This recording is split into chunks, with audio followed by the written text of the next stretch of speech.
Sandavona kana kurula kuvana ina ikwe. Amen. Rugare mazioni. Amen. Ndoda kutanga kumbotenda Mwari wa David, Mwari wa Samuel, Mwari wa Andreas. Jehovha wakaita zvakanaka.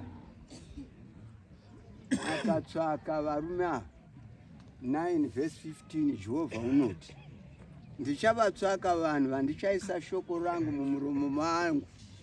Ivavo ndivo vachaudza mahedheni ose ari munyika kuti vazive Mwari. Kurula kuvana ina? Amen. Ivavo varume vakatipura mumoto, ezide yakasakura ikapedza.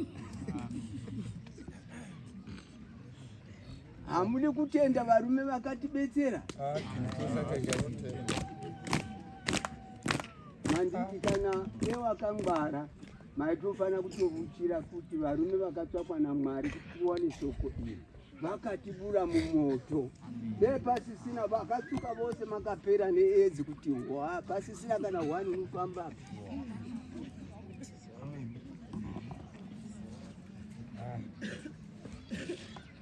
Kana dei varipo vakavona majaya navamwe vanhu vakanga vakasvinura namadhiraivha namaticha vakapera needzi, asi isu takagamuchira Jesu uyu wakauya naDhavhidhi, nanhasi tinofamba.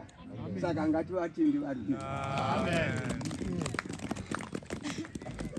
Jesu avona avunganirwa navanhu vakawanda kudai, unoti madzibaba enyu akada kuvona zvamunoona nhasi pano, vakatadza kuzvidii? Madzishe akatsvaka kuvona zvamunoona pano, akakonewa kuvona. Namaminista akatsvaka kuziva zvamunoona pano, akatsvaka kuzishaiwa kuzivona. Kutuwa dzakakomborerwa zheve dzinogamuchira zvamunoona nhasi pano. Namaziso anovona zvamunoona pano, maziso akaropafadzwa. Kurula kuvana ina? Shuwa. Mamurombo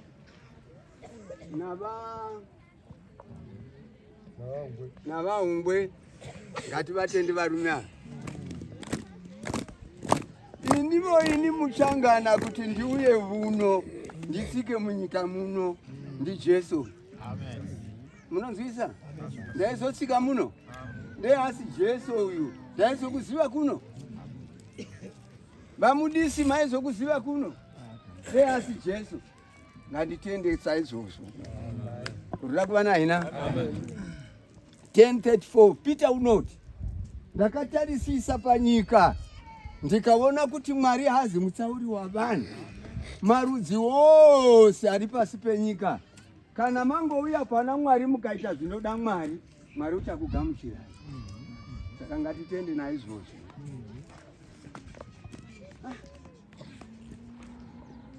Ndati inini Mwari mandidaro ndekuti ndisangane nevanhu vakadai. Mwari wandibatsira. Mwari wandibatsira. Ndasangana nezvanga ndisingafungi kuti ndingavona vanhu vakadai.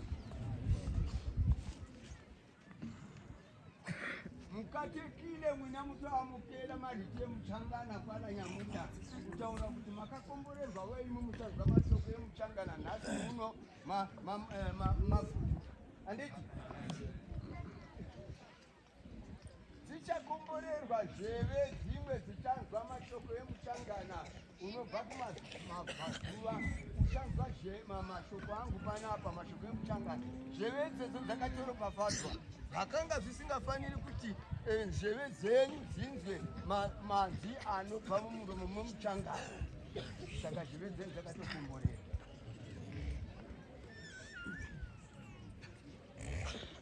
Kurula kuvana ina? Vashe voti chombe inda kwaGutu. Tikati Mwari vafunga sei? ndikati Mwari, kana muri Mwari wa Dhavhidhi, manditendera kuti ndinosvikako kwavahungwe. Mwari ndibatsirei kuti Mwari andifambise zvakanaka, ndindoona navo navamwe munzvimbo iyoyo. Kurula kuvana ina. Amen. Ndichativerenge zvishoma-shoma chimwe chibhuku kutanga ndizouya pane riri ratapuwa navashiri. Uti Johani 5 vhesi ya 39. Leo ndichatanga kuverenga ipapo. Ndingoti Jesu wakanga avonei. 39. Verenga. Toverenga tsamba kuna John chapter 5 number 39. 39. Munonzvera magwaro nokuti munoti upenyu husingaperi munabwo. Kurula kuvana ina. Amen. Jesu unoti ndinozviona ndakuvona kuti vakomana makunzvera mabhuku nokuti munoziva kuti upenyu hwaMwari munohuvona. Rugare. Amen. Manzwisa nyaya iyi mandiki. Kwaiko zvino vana mandiki maakutsvaka kunzvera mabhuku nokuti munotsvaka kuti upenyu hwaMwari muzohugamuchira.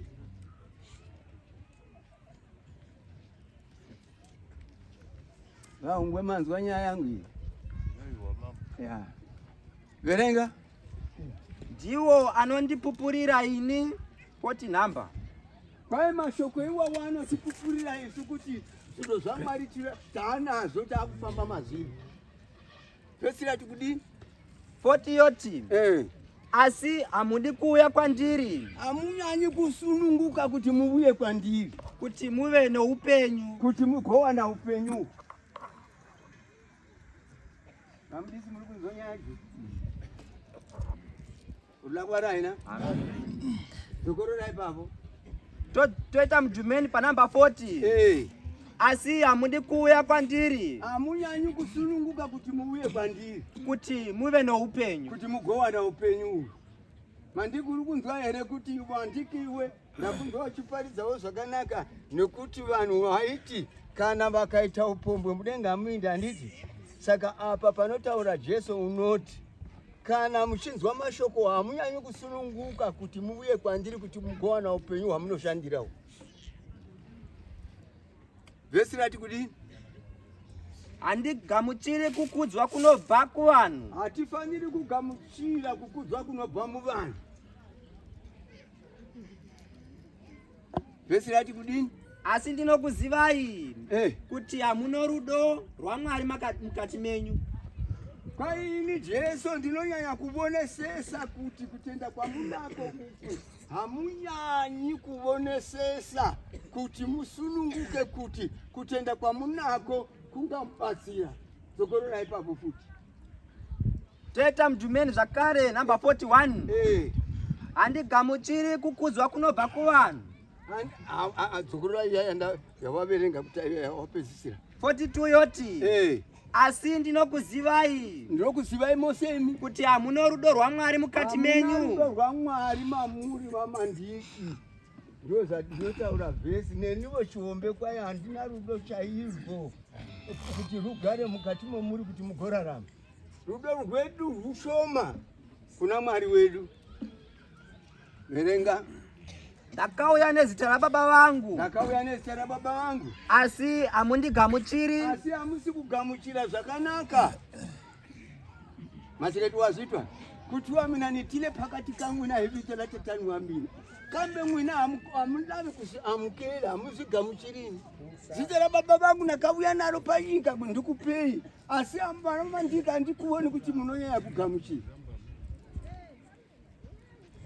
Urabwana ina? Amen. Kuti tose tinopindirana ipapo. Ndine vaviri vanonzwa here zvandotaura. Kana wani hake. Tugare. Amen. Vahungwe rimwe zuva ndakambo nyengetera ndikati Jehovha, kana kuri kuti makauya panyika kuti musunungure vanhu, kana ariko munhu wani hake wakagamuchira zvamakataura panyika. Iyeye munhu iyeye uyai kwaari kana onyengetera iyeye mumuzvire urombo, nokuti ndiye wakauya kana Jesu achiti pashoko raJesu. Jesu unoti kana muchida kuita vadzidzisi vangu, tangai marashatunhu 20 pesi mubuye kwandiri kuti muzoita vadzidzisi. Ndiyo kwandati kana iyeye munhu atinaye pakati pekereke kwaDhavhidhi wakarasha tunhu twake twese akauya mamuri, uyai paari iyeye munhu mumusimbise, mumupe masimba, simba raanozoita mukereke yedu rivonekwe ridarike vazhinji, nokuti ndiye wakauya kuti aite budzidzi nokurasha zvakaipa izvi. Kurula kwana hina Mwari uyai pakati pemunhu wakauya mamuri arasha tunhu twake twese akauya, kana abuya akaita mudzidzi wenyu, uyai iyeye muzvitaridze simba renyu rose pakati pake, isi tizokomba ipapo tifambe pazviri. Kurula kwana hina amen. Ngumunyani unonzwa zvandinovavarira ipapo, ndozvandinokumbira ndichiti Jehovha imi kana aripo pakati pedu mumwe pakati pedu tose, isu tose tisina kuuya takakwana pana Jesu wacho. Wani wedu akauya akakwana akazvigadzirira, wauya kuna Jesu arasha tunhu twake twese. Iyeye munhu iyeye akaita mudzidzi wakakwana mukereke yedu. Uyai mamuri Jesu pakati pake, mumupe simba richadarika tose, isu tizodzidza pana iyeye wakauya akaita mudzidzi wakakwana. Kurula kwana ina amen. Iripo erenga. Zvino kana mumwe akasvika nezita rake amene, muchamugamuchira iye. 44. Kurula kwana ina amen. Ngatirege kushandisa kuti munhu zviya zvinoita vanhu vachipandisa vamwe vanhu. Iyeye munhu iyeye ndiye munhu usingafaniri kusevenza kwatiri. Kurula kwana ina amen. 2 verse 11. Hapana ungaziva zviri mukati momwe munhu, matekete munhu umwe noumwe ngazvigadzirire zita rake kuna Mwari wake. Zvigadzirire mazita enyu, mazita enyu anakire Mwari. Moyo wako ngaukumiririre iwe pachako. Nepo wakatanga kungoba nzungu dzamai uchi mudoko, unozviziva? Unoziva nyaya iyi? 9 verse 1. Hana yako ngaikumiririre iwe pachako. Pawakatanga kubata zamu remvana, unozviziva?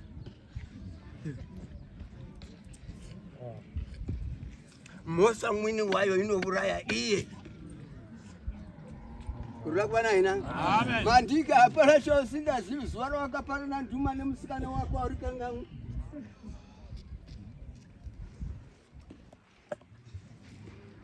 Hana yako ngaikumiririre iwe pachako. 9 verse 1 iyoyo. Une mwoyo usingakupi mhaka, unako kusachapa mberi paMwari. Saka chikwembo chikatekise timhaka leti. Vana mai vose vakatendeuka vakabvisa munhu wekare akapfeka akavandudzwa makorokoto, nyengeterai vana mai mukudenga munoinga. Vose vakabvisa munhu wekare vakapfeka wakavandudzwa akafanana newakamusika. Makorokoto vana mai nyengeterai, makorokoto nyengeterai. Kana zvose zvinodzidziswa navadzidzisi pana makakwana kwazviri, udzai Mwari mupururudze, nokuti zvamunoshandira muchandozviwana. Saka makorokoto kuna vose vasingabatwi nezvinoparidzwa pano nezvaparidzana mandiki pano, vasingabatwi naizvozvo, makorokoto pururudzai kudenga kuriko.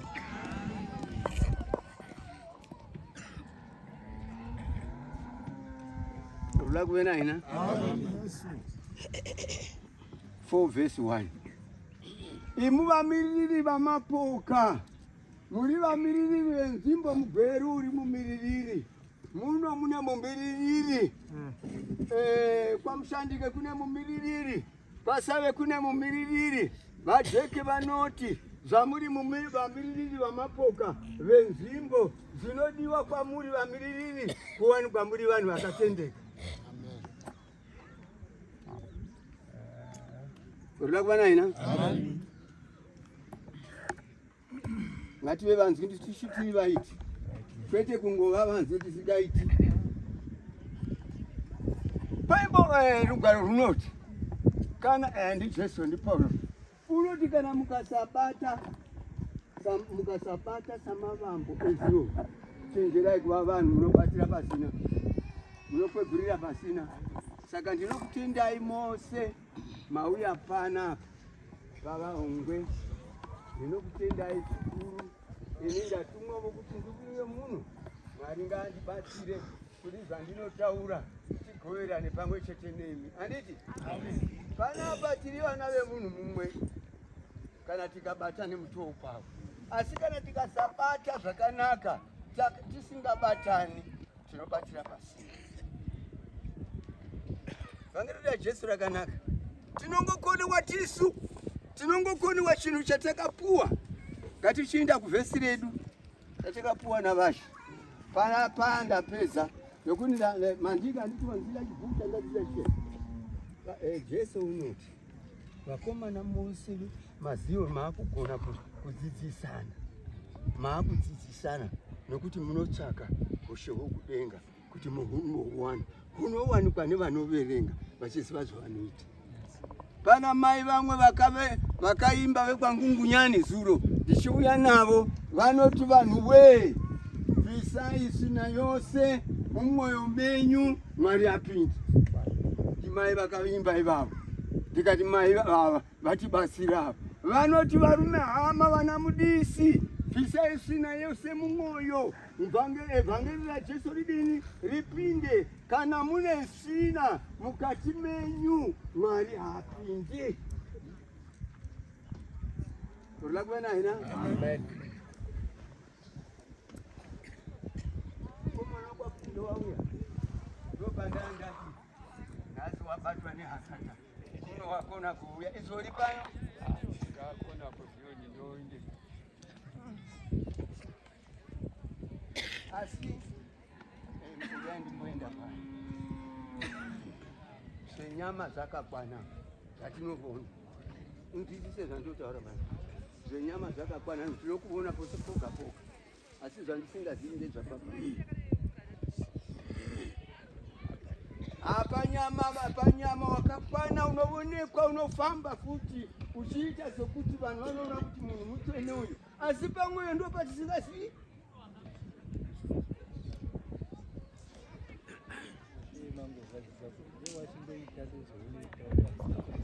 Urila kuenda ina? Kana ari mukaranga unoziva chikaranga chandataura. Duma kana ari muduma waziva zvandataura. Mandiki hatidi kuonekwa panyama asi pamwoyo pasina basa. Kutoenda papa 9:1 hayakonga kupupuriwe pachako nokuti vhangeri chakwaitaura panapa Mandiki iya upungu iya kana iwe uri mutsvene ihana yako iyi zvinotaurwa zvose kana wakanaka zvinotuniwa. Muparidzi unoparidza une hana yakanaka wakatendeuka, hana yake inongotsuna zvose. Kana usina kunaka pamberi pana Mwari vhangeri rose rinoparidza kwaari rinochekwa. Kana wodzoka kumusha kwako mangwana vafambira pasina. Urila kuva naina? Hadiri kufambira zero. Urila kuva naina? Verenga manje bhuku redu. Teverenga mashoko atanga basa kuna vaEfeso chapter number 5 number 1 yoti naizvozvo ivai vateveri vaMwari savana vanodikanwa. Vhangeri rino ratakapuwa navashe gore rino rinoti naizvozvo ivai vateveri vaMwari savana vanodikanwa. Ngativa vateveri vakakwana pamberi pana Mwari tizuva vanhu vanodikanwa ndiMwari wacho watinotevera. Rugare.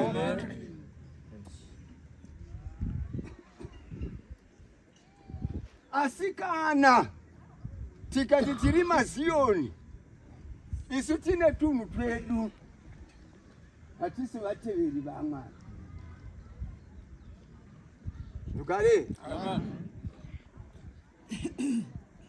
Ndine urombo mani, nditokusiwana ngofu leswakuvhangerera Jesu nematandendere ala waingaenda wona ikwawo, zvitakumeka mativeni tozoshayikwa kudenga, tozoonekwa tisiko. Zvinosudisa nevaipara. Paulo unoti zvinondibatsirei vhangeri randinoparidza panyika, kuti vandinoparidzira shoko rangu ndizondorashikirwa ndiwo, ndishayiwe nehwani wakahotaiparidzira otichaona tinaye tosangana naye pana Mwari. Zvinosudisa kuti ndakabatira pasina panyika, vhangeri randakaparidza rakashayiwa unorigamuchira, nokuti tinoonekwa tisiko. Urikuda kuona ina? Ini David wakandinakirai. Mungu yani? Mungu David wakandibatsira. Kusvika nguva ino ndichafamba. Nekuda kwevhangeri. David wakandibatsira. Ndakawana nguva yakanaka, kundiwane nguva ino ndichifamba. Saka vakomana nevakagamuchira Jesu wakafanana neni unotenda kuti David wakauya zvakanaka akandibuda mumoto, ishamwari yangu yeye. Erenga muzukuru wangu. Erenga namba 2 yoti. Fambai murudo. Ngatichifamba murudo. Tiziye zvaakakuda ivo. Zvakatida izvo. Akazvipa nokuda kwenyu. Kuti ave chipo nechibayiro kuna Mwari. Zviite wema unonhuhwira. Kana nyama yakanga zvakanaka, inonzwa kunhuhwira iri ikoko. Saka isu maZioni ngatichifamba murudo, tive vanhu vakanaka. Zvinhu izvozvo zvatichaita izvozvo zvichafanana nehwema hunonhuhwira, huchafadza vanhu vanondwa, huchafadzazve naMwari. Saka vakomana vaMwari, kana tiri panapa, ngatirege kufadza nyika, ngatifadze Mwari wedu. Gadzirisai mazita enyu kuna Mwari wenyu, azokuitirai nyasha kana mazosangana norufu. Hatigari, tinoenda kudenga. Urikuda kuona ina?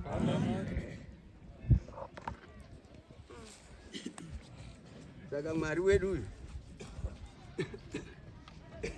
ndinomutenda zvikuru, nokuti unobatanidza marudzi wose. Handiti? Amen. Tatova nehama nehama. Murume uyu baba uyu wandisamehe. Takafamba naye makore tichitamba naye tichiwirirana nokuda kwaJesu. Jesu unobatanidza hama isi hama, mukaita ukama nawo. Nenyaya yevhangeri rakauya naJekeri rakabatanidza vanhu kuti vanhu vafambidzane, vazivane, vashanyirane. Urikuda kuona ina? Mwari ndinomutenda zvikuru, waita kuti ndibe kuno ndionane nemi. Ndaizofa ndisina kusvika munungu munyani wedu. Machangana mazhinji kana ndadzokako ndichandomabvunza kuti pane rupiri ndiani muchangani wakasvikako. Ndikati nezita raJesu randakapiwa naDhavhidhi ndakandosvika kunyika yakanga ndisingafaniri kusvikako. Kupinga ndakandosvikako nokuda kwaDhavhidhi. Iwe wakambosvikako? Ini pachena kuti vatopo. Uri right. Uyu ndiye usina kusvikako. Vangaziva sei? Urikuda kuona ina? Amen. Mateketi, Mwari ngatimukudze zvachose. Vakomana ngatinyengetere Mwari, ngatitende Mwari, ngatibatane tiri vana vemunhu mumwe. Handiti? Vhangeri ratakatakura iri haridi mano. Zviise pana Mwari, zviswedeze pana Jesu, kwete kuzviswedeza mutumbu wandinawo, mutumbu unosara pano. Chinodiwa mweya waMwari uri mukati mehana. Zvinodiwa naMwari zvikurukuru ihana yako. Urikuda kuona ina? Amen. Izvezvi mandiki mwanangu, kana une tunhu twako usandivanzira. Jesu unoti, Baba zvavakandida nini ndikavada pai havana kundivanzira kana chinhu chemwe. Tinovanzirwa ndiJesu nokuti hatina kuzvipira kwavari. Kana dei taizvipira pana Jesu wacho, Jesu unoti ini baba vangu havana kundivanzira kana chitukutuku nokuti ndaivada hana yangu yakasununguka. Ivo vakaona kuti kana ndikavanzira mwana unondida akadai ndichazoudzani. Sererai kuna Mwari, Mwari arege kukuvanzira izvi. Verenga muzukuru. Toverenga namba 3 yoti asi upombwe netsvina yose kana kuchiva ngazvirege kurehwa pakati penyu sezvinofanira vatsvene. Paulo ratendeuka. Kwa ini ndakaisa nyama pamuchinjikwa pane zvainoda zvose nekuda kwaJesu. Kana una Jesu iwe wakaisa nyama pamuchinjikwa pane zvainoda zvose, upombwe haucharirehwi pakati pako. Bai nyaya yawatidzidza panapa inoti upombwe.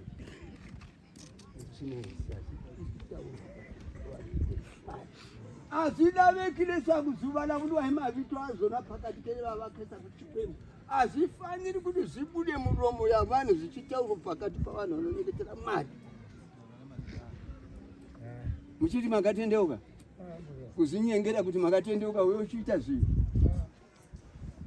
Ndizvi handike iyi nyaya yeupombwe ine handidi kuchiitaurwa.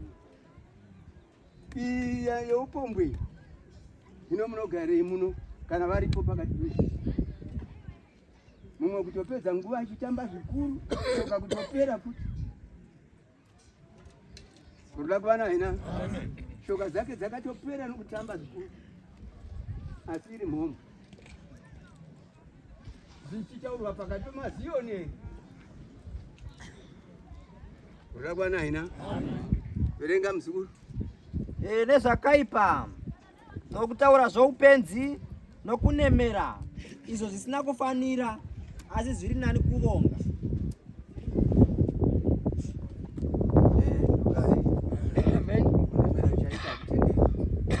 Nekutaura zvoupenzi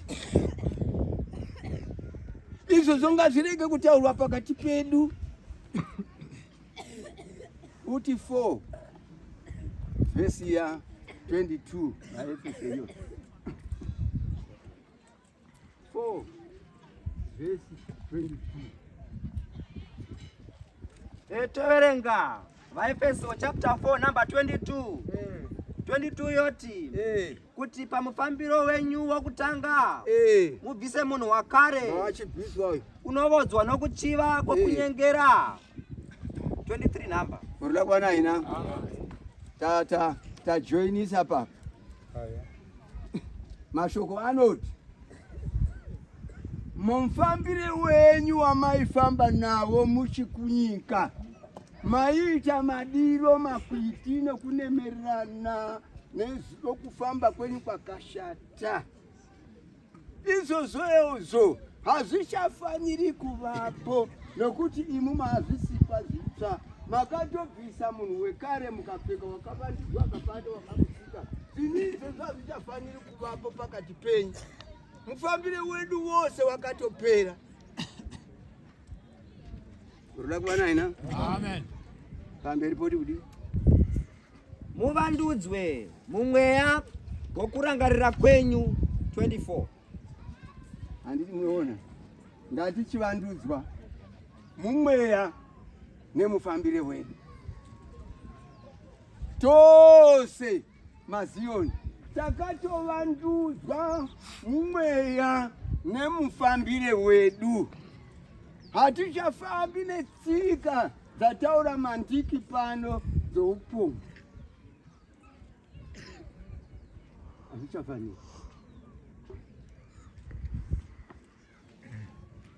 Vhangeri rediri mina ndingazvitivi lava vakongera kwechikwembu vanga hateka timvanakana inda ndisingafungi kuti zvingavapoe nokuti wakaisa nyama pamuchinjikwa pane zvainoda zvose nekuda kweshoko rawakagamuchira iroro ndo rakaita kuti kukonese kuita zvivi, nokuti vauya vana Jesu vose vakatoisa nyama yavo pamuchinjikwa pane zvainoda. Waitarira toro hachagoni, waitarira mufana hachadi, waida kutora vakazi vavana hachadi, kana waimwa doro hachaiti, kana undoshopera hachaindi. Vaine kuda kweshoko raunenga unaro ndiro rokukonesa kuti uite zvose izvi.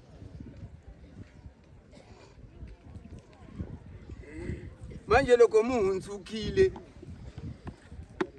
mupinda kambe munyika nyama kele zvizvidava kwekwazo, ino unodei kuda kuva ina kusunungura nyama kuiitira zvose zvainofarira. Mari kupedza hako uchikwira bhazi uchifamba.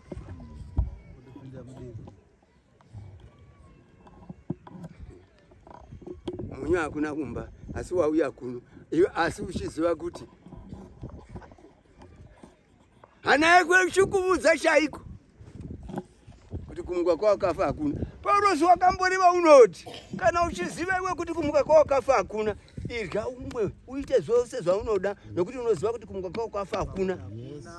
Inda undoita basa rose rerima, uita mabasa wose aunofarira, nokuti unoziva kuti zvaunazvo iwe zviri kukonesa kuna Mwari.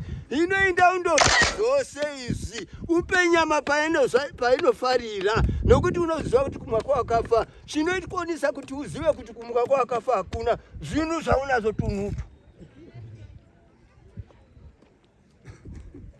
Erishauri kunzwa nyaya yangu hiyo. Kuruda kuva naina.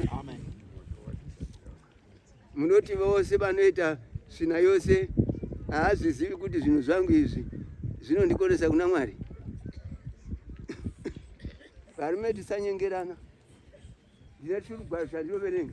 Musazoreverana nhema sezvamakapisa munhu wekare, mukapfeka mukavandudzwa mukafanana wakamusika. Izvi hazvidi tsvete izvi. Vakomana ngatibudirani pachena. Vanokone watovavona, vanogona vobuda pachenavo. Kana wakati ndinongoramba ndirimo zvingatakeseriwa kumoya waaprofiti vanhu voti haino vhangeri razonaka, nyangwe ndiro tunhu twangu nezvinhu zvangu izvo ndinongoritamba chete. Unokaurisana, waunorwa naye ndiani? Waunoorora ipapo ndiani? Ani ndiwe unozviorora iwe, ndiwe unozviuraya futi, ndiwe unozvisungirira futi.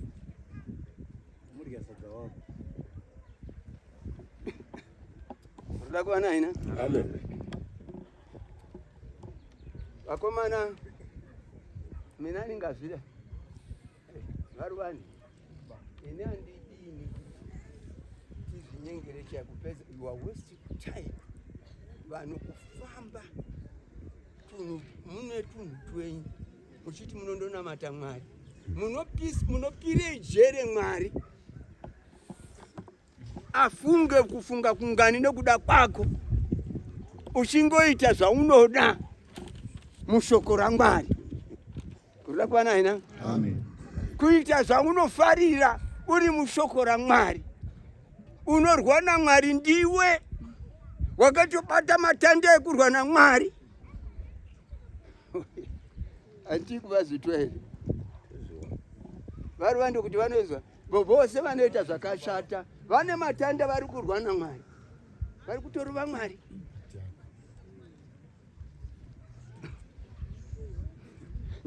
Nyangwe zveve dzinongozinzwa chete, handiti dzinoramba zveve kunzwa, asi vakanaka pururudzai. Ndaida vakanaka vanoziva kuti havana tunhu twavo mumbodai, udai mavoko kuti zvose ini ngativavone. Saka tinawo nani chikoro cha David, ndiwozera futi ndione kuti chikoro cha David tina vanhu. Chikoro china vanhu vakazvipira apa korokoto vakomana. China vanhu vanoziva zvavanozovavinga pano.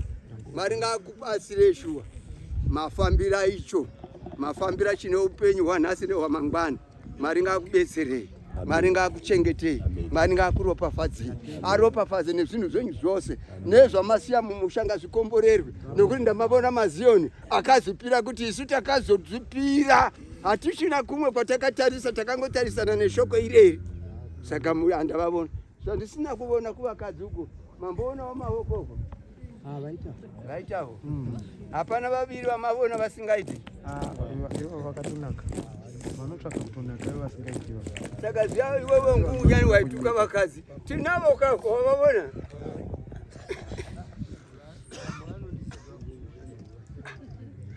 Ini ndatenda kuti mazioni tina regai ndipoenda ndindoona vakadzi shuwa murimo. Rambai makadero, rambai makadero, zvachosenda kuona makafambira chirichokwadi uye munotambira zvezvirokwadi, kutambira Mwari wenyu uye makasununguka takatozvipira, hakuna kumwe kwatichatarira, tatarisana nezvira iyeye yatinayo iye yakatotifanira kuti tifambe mairi nekuti ine upenyu hwanhasi nehwamangwani. Saka makorokoto kuvarume ndinavo futi mazioni aDhavhidhi, madzimai aripo vanhu vaDhavhidhi wakakufuka unavo vanhu. Unoda kuwana hina vhesi rinoti kuti